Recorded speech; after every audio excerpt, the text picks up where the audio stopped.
Alors selon le plaidoyer de l'UNIOPS, il convient d'inscrire la personne en perte d'autonomie dans un parcours afin que celle-ci bénéficie, lors des grandes étapes de son existence, d'une réponse et d'un accompagnement à la mesure de ses besoins.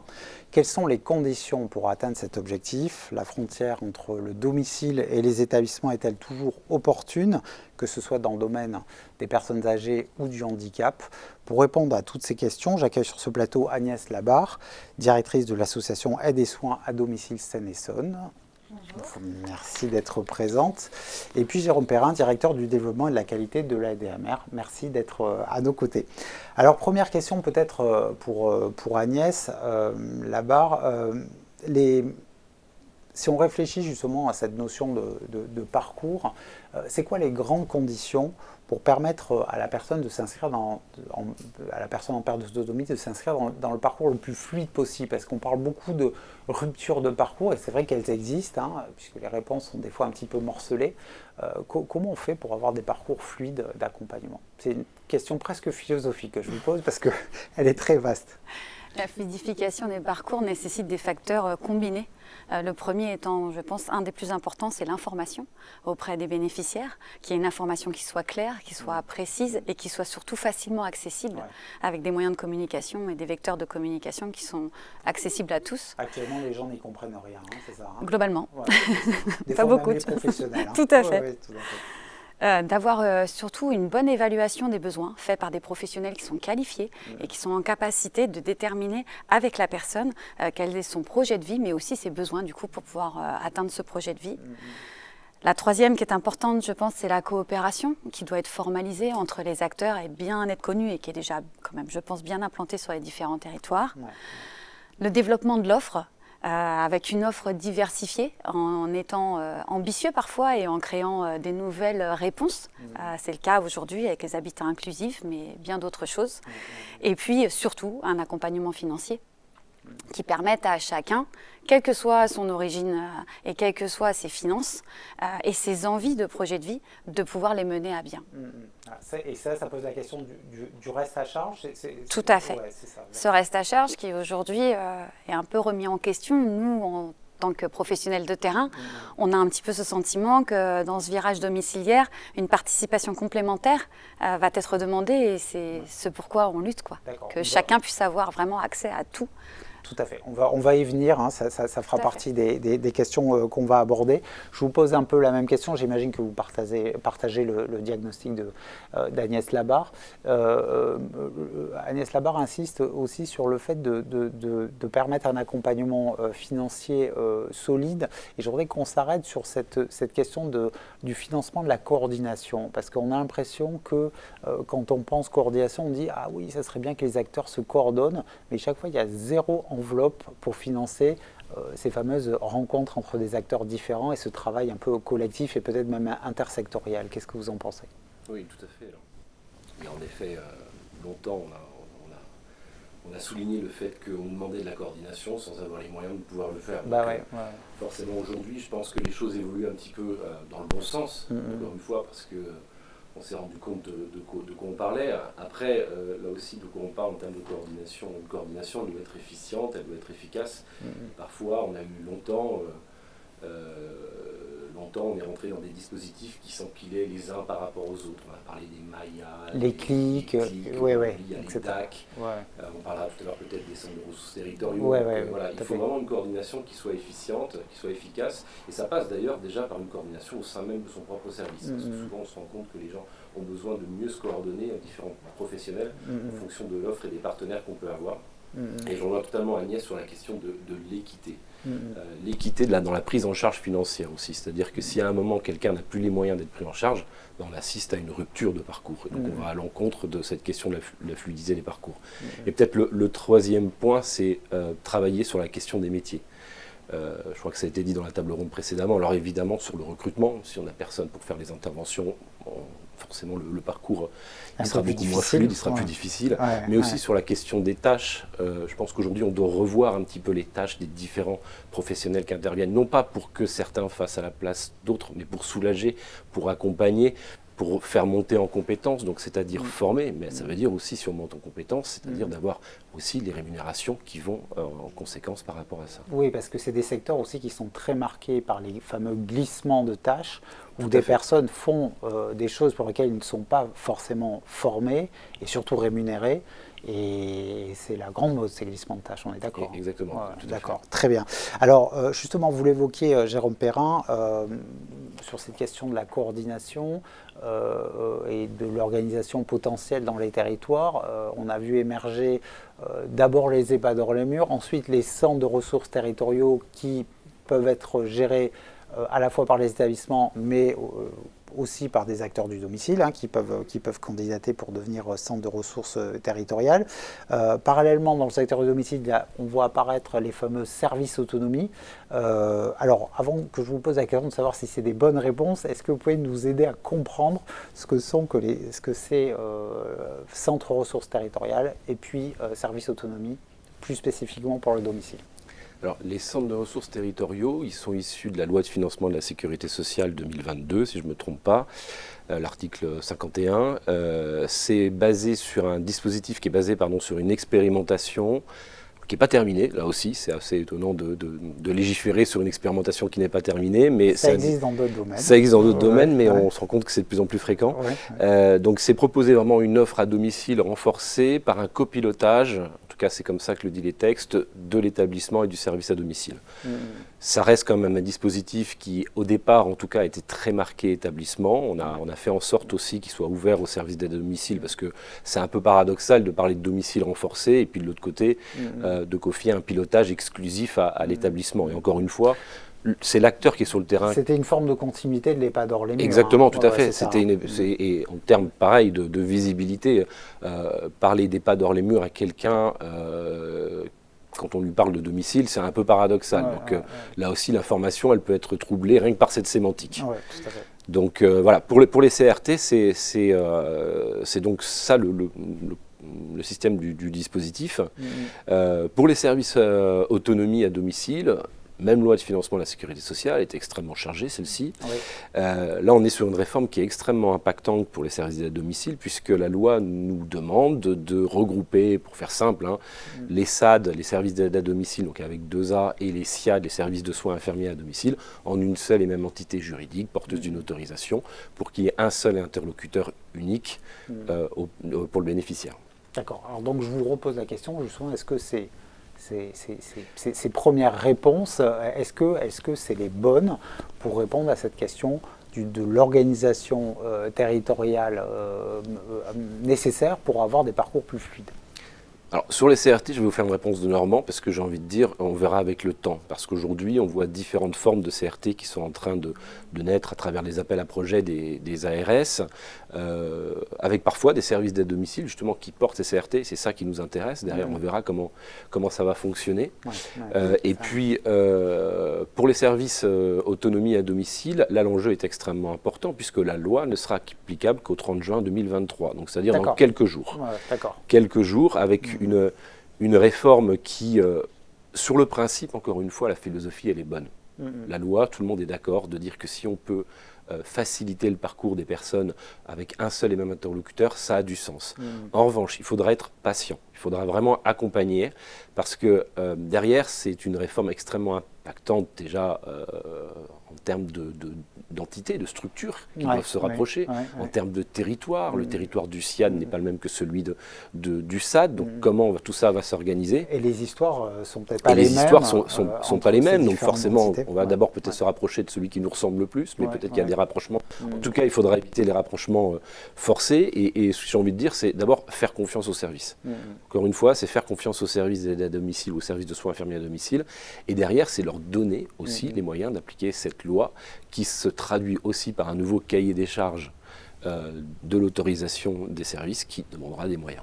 D'accord. Alors on va évidemment écouter Agnès Labarre sur le sujet, parce que vous êtes particulièrement impacté. Est-ce que vous avez des inquiétudes justement pour la mise en œuvre de ces fameux rapprochements dans le cadre de l'émergence de ces services autonomie? Et puis après, je vous poserai la question plus globalement, est-ce que c'est des bonnes réponses, notamment aussi les centres de ressources territoriaux? Aujourd'hui, je tenais quand même à préciser qu'on n'a pas attendu l'ouverture des centres ressources et des services autonomie pour avoir des services avec une offre diversifiée. Sur notre service, on a, je crois, 7 activités différentes avec des choses très innovantes, une équipe mobile sensorielle, un habitat inclusif pour personnes en situation de handicap. On travaille évidemment avec des partenariats qui sont importants, entre autres avec les EHPAD. Donc je tenais quand même à préciser qu'on n'a pas attendu. Ouais. Après, est-ce que c'est une bonne réponse? Si on nous en donne les moyens, je pense que oui. C'est un cahier des charges qui est quand même riche, soutenu, qui va demander aux structures une vraie montée en compétences, pour ceux qui ne l'ont pas encore fait, tant au niveau de la qualité, mais aussi au niveau de la restructuration, être en capacité de pouvoir apporter une offre de service avec un guichet, on va dire, un peu unique, mais pour qu'on puisse le faire et pour que nous, on puisse travailler en toute quiétude, il va falloir être très transparent sur les moyens financiers, nous donner une vision à long terme sur les moyens financiers et nous donner des moyens qui nous permettent de revaloriser, du coup, nos salariés en termes de rémunération et donc, du coup, de pouvoir aussi les fidéliser, continuer à travailler dans de la qualité de vie au travail, parce qu'on a aussi les moyens qui vont avec. Voilà, continuer à faire vivre tout ça et à fidéliser le personnel, sans qui rien n'aura... Et de pouvoir aussi financer cette fameuse formation qui va favoriser peut-être ce changement de culture et ce travail peut-être avec des services qui ne se connaissaient pas auparavant. Tout à fait. C'est ça. La formation, la coordination. D'accord, ok, très bien. Alors une question peut-être plus globale, Agnès Labarre, justement, puisque et c'est l'objet un peu de la séquence, de se poser la question des frontières entre les établissements et le domicile. On voit bien qu'il y a ces centres de ressources territoriaux et ces services autonomie. Surtout sur les centres de ressources territoriaux, on voit bien que même s'il y a des choses qui se passent dans les territoires, il y a quand même une dynamique aussi on va essayer d'atténuer un petit peu ces frontières. Est-ce que si on y réfléchit très globalement, la frontière entre les établissements et le domicile, parce qu'on sait qu'il y a des tarifications qui sont différentes, des modes de gestion qui sont différents, est-ce que c'est encore opportun d'avoir cette fameuse frontière selon vous ?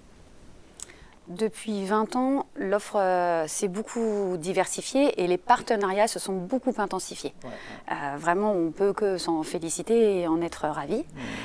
Aujourd'hui, comment vous dire, les barrières ne sont là, pour moi en tous les cas, que sur 2 niveaux. La première, c'est l'incompréhension des bénéficiaires sur ce qu'ils ont le droit de faire, ce qu'ils peuvent faire, où ils peuvent aller, ne pas aller.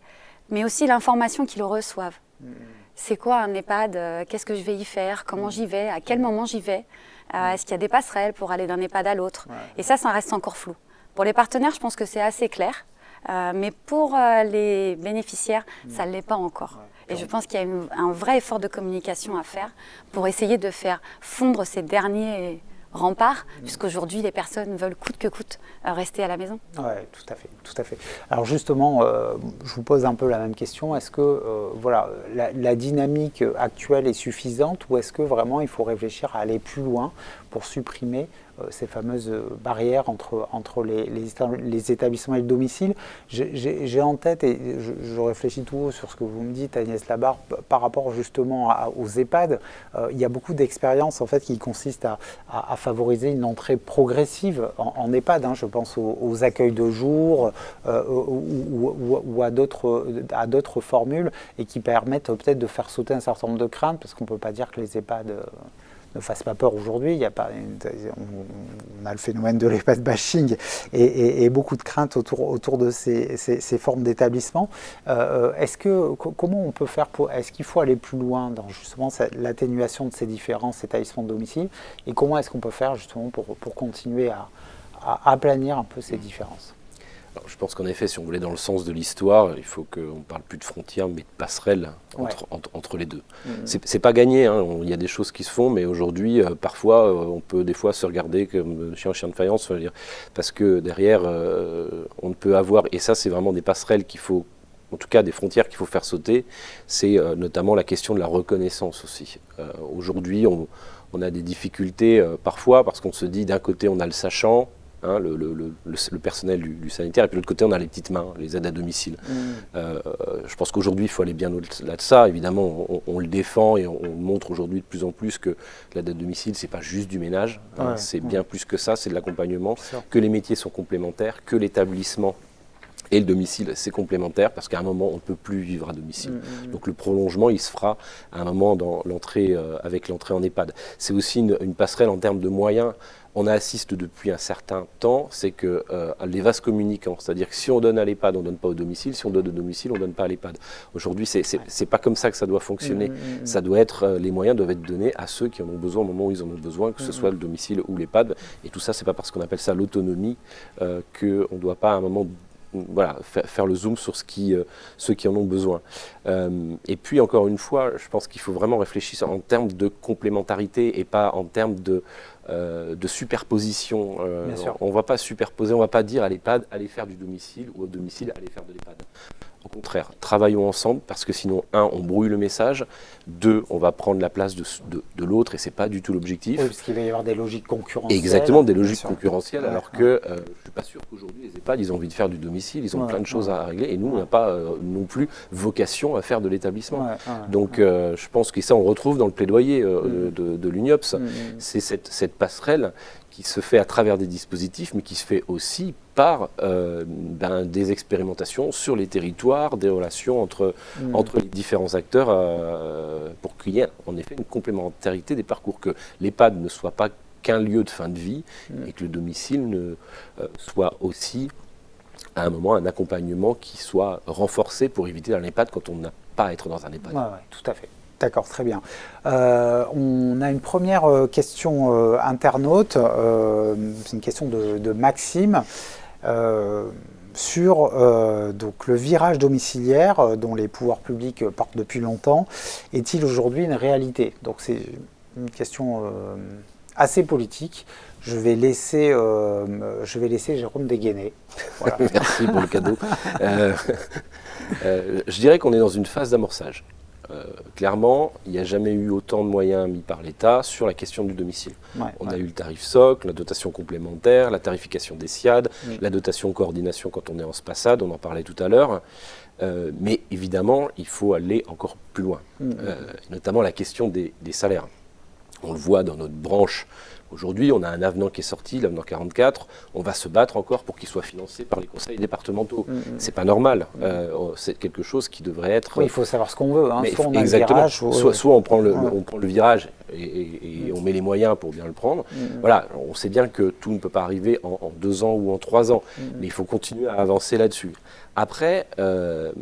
Attention aux effets de seuil, parce qu'aujourd'hui, et là ce n'est pas pour taper sur les conseils départementaux, parce qu'ils sont aujourd'hui au cœur d'une réforme, de plusieurs réformes qui les impactent, que ce soit les établissements ou les services, et ça demande des moyens, ça demande du temps aussi de leur côté. Mais c'est juste ce qu'on observe, c'est qu'aujourd'hui, paradoxalement, plus l'État met des moyens dans les services d'aide à domicile, plus certains départements se désinvestissent du sujet. Je parle financièrement, je ne parle pas politiquement. Oui, parce qu'ils ne peuvent pas suivre, quoi. Et se désengagent, en tout cas, en se disant c'est l'État qui met les moyens, j'ai peut-être moins à mettre. Et la variable d'ajustement de cet effet de bascule, c'est le reste à charge du bénéficiaire. C'est-à-dire qu'aujourd'hui, est-ce que, et là je pose la question, est-ce que appliquer un reste à charge, faire supporter un reste à charge à une personne en perte d'autonomie, c'est vraiment aller vers un dispositif de l'APA qui est aujourd'hui qui est une prestation de sécurité sociale au regard de la création de la 5e branche.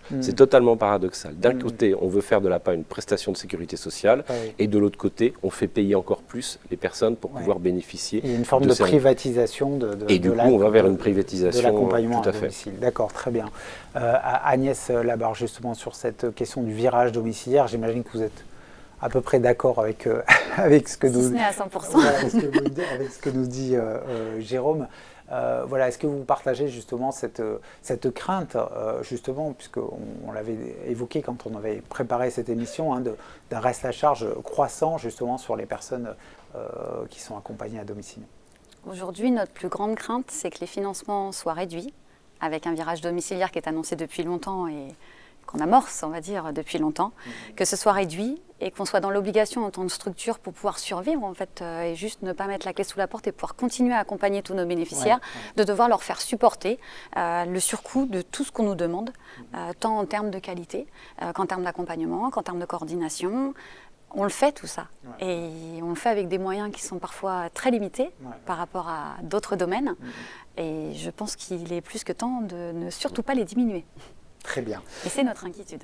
Ouais, très bien. Madame, monsieur, je vous remercie. Nous avons mieux compris l'intérêt de repenser au plus vite les relations entre les établissements et le domicile. Mais il reste une dernière question à envisager, qui est celle de la citoyenneté et du pouvoir d'agir des personnes en perte d'autonomie. Une thématique dont nous allons discuter lors de notre prochaine séquence. Pour commencer celle-ci, je vous propose d'écouter Étienne Petit-Mangin, président de la commission autonomie de l'UNIOPS, pour quelques propos introductifs. La citoyenneté, c'est favoriser la participation à la vie sociale des personnes qui ont des difficultés, des personnes âgées, des personnes en situation de handicap dans le cas d'espèce. Il faut vraiment prendre le problème au fond et se dire le principe même de nos politiques de solidarité depuis l'après-guerre vise finalement, sans être dans la caricature, à compenser les difficultés, souvent et la plupart du temps par des allocations, et souvent des allocations financières, que ce soit l'APA, la PCH et bien d'autres. En y réfléchissant, et bien des pays y ont réfléchi plus que la France, c'est nécessaire mais sans doute pas suffisant. Parce que le but ultime de notre solidarité n'est pas simplement de compenser dans un regard parfois un peu condescendant, mais de considérer les personnes concernées comme des citoyens à part entière. Et se dire, comme l'a dit Pascal Jacob dans un beau livre collectif en son temps, il n'y a pas de citoyen inutile. C'est tout à fait fondamental. C'est tout à fait fondamental pour penser collectivement notre solidarité. Et je pense que c'est ça que défend fortement l'UNIOPS. Bien sûr, il est nécessaire d'aider chaque personne dans la compensation de ses difficultés, mais ce qui est le plus important, c'est de faire en sorte que chaque personne se sente utile. S'il fallait le dire en 2 mots un peu caricaturaux, je dirais qu'il est tout à fait nécessaire d'aimer nos concitoyens, qu'ils soient handicapés, qu'ils avancent en âge. Il faut les aimer, bien sûr. Mais ce qui est encore plus important, c'est qu'eux-mêmes puissent aimer et leur donner l'occasion d'aimer. Et ça, c'est parfois un peu plus difficile, mais c'est absolument nécessaire au cœur de nos valeurs.